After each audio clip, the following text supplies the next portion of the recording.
상호 관세와 함께 자동차에 대한 25% 관세도 조금 전 1시부터 본격 시행됐습니다. 반도체 업종 역시 품목별 관세가 예고되면서 추가 타격에 대한 불안감이 커지고 있습니다. 우리 수출 주력 품목들의 현지 경쟁력 저하 우려가 확산하는 가운데 호세 무뇨스 현대차 사장은 미국에서 가격을 인상할 계획은 없다고 밝혔습니다. 네, 산업부 고영욱 기자 나와 있습니다. 고 기자, 자동차 관세가 전격 시행이 됐습니다. 이 네. 타격 얼마나 될까요? 일단은 그 미국 시장에서의 지각 변동은 불가피하다고 볼 수 있습니다. 우리 예. 기업들에게는 기회가 될 수 있는데요. 지난달 이제 현대차를 비롯한 주요 그 자동차 기업들이 판매 급증을 경험했습니다. 관세 부과로 가격이 오르기 전에 대거 구매를 한 겁니다. 미국 소비자들이 그만큼 가격에 민감하다는 뜻이고요. 관세로 인해 많게는 차값이 우리 돈 1,500만 원가량 올라갈 전망입니다. 이런 상황에서 호세 무뇨스 현대차 사장은 오늘 서울 모빌리티 쇼에서 관세 발표를 받고 그 영향을 평가하고 있다면서 현재 미국에서 자동차 가격을 인상할 계획은 없다고 말했습니다. 이렇게 되면 이제 관세 부담을 오롯이 회사가 지게 됩니다. 네. 이제 뭐 25% 관세에 이제 현대차 그룹의 영업이익이 10조 원 가량 줄어들 수 있다는 분석도 나오는데요. 대신에 이제 가격 경쟁력이 생기면서 다른 자동차 회사의 그 시장 점유율을 빼앗아 올 수 있게 됩니다. 네, 회사 또는 부품업계가 지게 되겠죠. 네. 우리만의 타격이 아닐 것 같아요. 지금 미국 내 다른 완성차 업체들도 마찬가지 상황 아닙니까? 그렇습니다. 일단 그 지난해 기준으로 미국 시장을 조금 분석을 해보면요. 그 판매 순위 1위가 GM, 그리고 2위 도요타, 3위 포드, 4위가 현대차 그룹입니다. 상위 7개 회사가 미국 시장의 80%가량을 점유하고 있고요. 생산을 봤을 때는 그 6위 기업인 스텔란티스를 제외한 모두가 그 미국 내 생산이 수요보다 더 적은 상황입니다. 물론 이제 증설 계획도 있기는 있지만 뭐 빨라야 올해 말 완공되는 곳이 이제 두 곳 있을 뿐입니다. 이제 포드와 혼다가 있고요. 이제 이렇게 이제 부족한 만큼 그 해외 공장에서 만들어서 미국으로 들여옵니다. 그만큼 이제 관세를 부담해야 되는 거고요. 토요타의 경우 외국에서 만든 자동차 100만 대를 미국에 가져다 판다고 이제 트럼프 대통령이 콕 집어서 얘기를 하기도 했습니다. 네. 사실 근데 가장 심각한 곳은 GM입니다. 그 GM은 이제 미국 내에서 생산하는 게 52%에 불과하거든요. 특히 이제 한미 FTA로 무관세 혜택을 보던 이 GM이 미국 생산을 위해서 한국 공장을 철수할 수도 있다. 이런 지금 전망도 제기되고 있습니다. 예. 물론 이런 이제 관세 조치에서 빠진 그 캐나다와 멕시코에서 들여오는 물량도 상당하지만 이런 예외가 언제까지 유지될지 불확실한 상황이고요. 정리하면 그 이제 미국 내 생산이 적은 제조사일수록 이제 차값 인상 압력이 높아질 수 있다. 그리고 이제 가격 동결을 선언한 현대차 입장에서는 순위 역전을 할 수 있는 그런 상황이 좀 마련이 됐다. 이렇게 볼 수 있습니다. 그렇군요.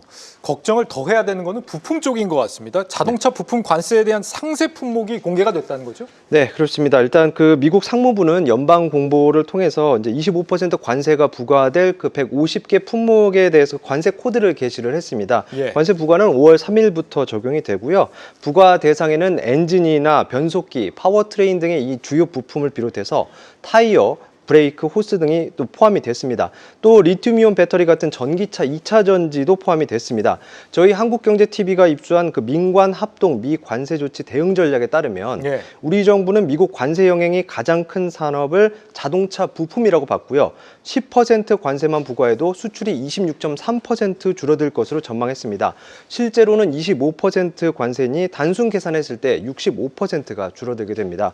자동차 부품은 지난해 43억 달러, 우리 돈으로 6조 3천억 원가량 미국에 수출됐습니다. 특히 이제 이번 자동차 부품 관세 대상 품목에 노트북을 포함한 모든 컴퓨터가 포함됐다는 점도 이제 눈에 띄는데요.